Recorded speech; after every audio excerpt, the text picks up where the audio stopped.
Welcome to our guide on how to play Valorant on Linux in 2025. Let's dive into the exciting world of gaming on Linux. First, let's discuss the system requirements you need to run Valorant smoothly on Linux. Choosing the right Linux distribution can significantly enhance your gaming experience. Here's what to consider. Next up, we'll install Wine and Proton to ensure Valorant runs smoothly on your system.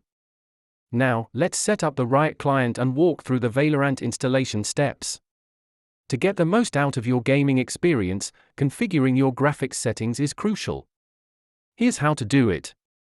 Let's address some common issues you might face and share compatibility tips to keep your game running smoothly. Using Lutris can enhance your gameplay experience significantly. Here's how to set it up. Don't forget about the community. Here are some valuable resources and support forums for Linux gamers. As we wrap up, let's reflect on the future of gaming on Linux and its endless possibilities. Happy gaming!